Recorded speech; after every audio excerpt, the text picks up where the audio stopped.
Escalators में जूते साफ करने वाले ब्रश का असल काम क्या, तफसीलात जानते हैं इस वीडियो में।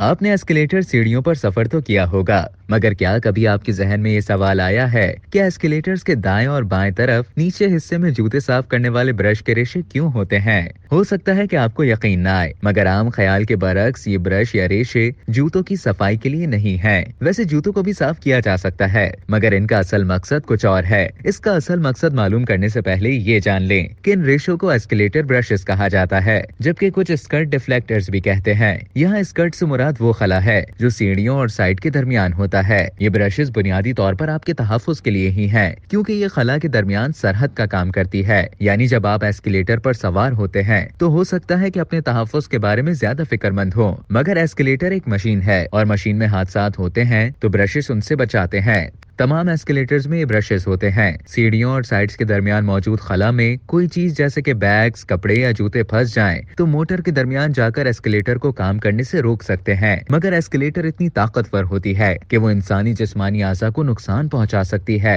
एस्केलेटर्स पर अक्सर हादसात हाथ या पैर उस खला में फंसने के नतीजे में होते हैं, तो ये ब्रशेस लोगों को याद दिलाते हैं कि वो साइड से जरा हट कर खड़े हों। अब आपको इल्म हो चुका है कि ये ब्रशेस जूतों की सफाई के लिए नहीं, बल्कि आपके तहफ्फुज के लिए होते हैं। अब तक के लिए इतना ही। मजीद इसी तरह की दिलचस्प मालूमात हासिल करने के लिए डेली जंग के YouTube चैनल को सब्सक्राइब करें और Facebook के पेज को लाइक करना ना भूलें।